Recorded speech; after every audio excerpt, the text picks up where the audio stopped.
Okay, so our next speaker today is Adriana Stavast from the Yellowhead West region. All right. Thank you, Mr. Chairperson.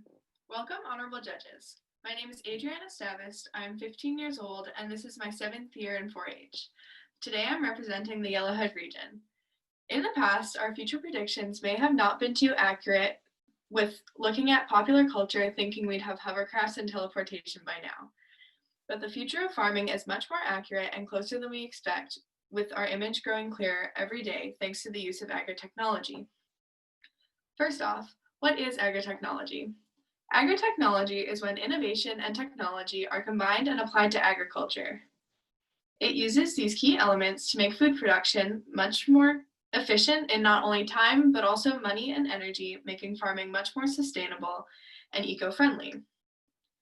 These innovations are more important in modern agriculture now than ever before, as the industry is facing many challenges in forms of labor shortages and rising supply costs, and changes in customer demands. Agritech is also super useful when it comes to the growing demands of crops that come with our world's growing population, which is expected to be up to 10 billion by the year 2050. In BC alone, there are over 150 agritech companies working to create a plethora of technological advances for the farming community, from drones to waste technology or robots to remote controls. Agritech may also help solve a lot of our not so eco-friendly farming practices from our past in ways by decreasing water, fertilizer, and pesticide usage, which in turn keeps our food costs down and our earth green. When America was founded around 241 years ago, farming was the economy's backbone. And by 1870, nearly half of the employed population held jobs in or around agriculture. And by now, this number has dropped to only 2%. This drop is in many ways thanks to technology.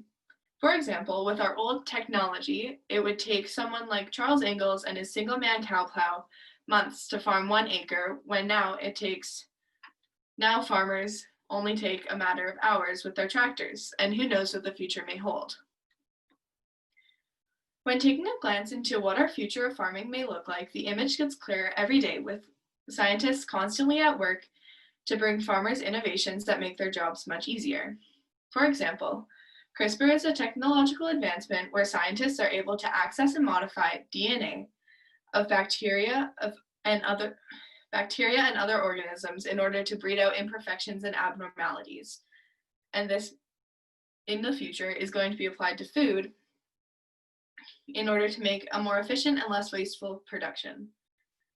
Major technology innovations have been brought to us in the form of indoor vertical farming, automation and robotics, livestock technology, modern greenhouse practices, artificial intelligence, and so much more. Personally, since the beginning of my research about a week ago, I became severely intrigued by the indoor vertical farming.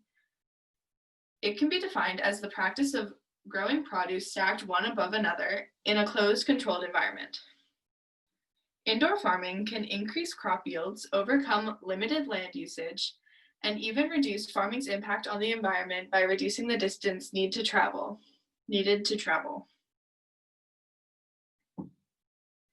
By using vertical growing shelves, it significantly reduces the amount of area needed to grow plants compared to traditional methods.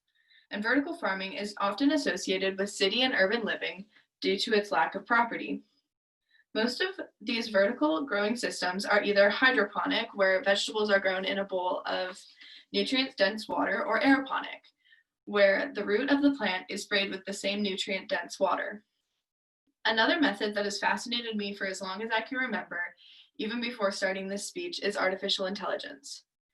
But how would AI be applied to agriculture? And I asked myself the same question. But there's actually lots of ways. Like now, remote sensors, satellites, and UAVs, or unmanned aerial vehicles, or a drone, can gather information all day, every day over an entire field. These can monitor plant health, soil conditions, temperature, humidity, and more. The amount of data these sensors can gather is really overwhelming. And the goal is to allow farmers to gain a better understanding of the state of their crops through advanced technology. This allows farmers to gain more accurate information than they may with the naked eye. These sensors enable algorithms to process the environment's data that can be used to achieve their goal of better harvest through making better decisions on their fields. And as for livestock and technology, there's some agri-tech going on there. The livestock industry is unfortunately overlooked and underserviced. Livestock management has traditionally been known as running the business of meat or other animal product producing farms. The managers of these farms must keep accurate financial records, supervise workers, and ensure proper care and feeding of the animals. And new developments in the past 8 to 10 years have made huge improvements in the tracking and management of these facilities. This technology can come in the form of nutritional technologies, genetic, digital technology, and more.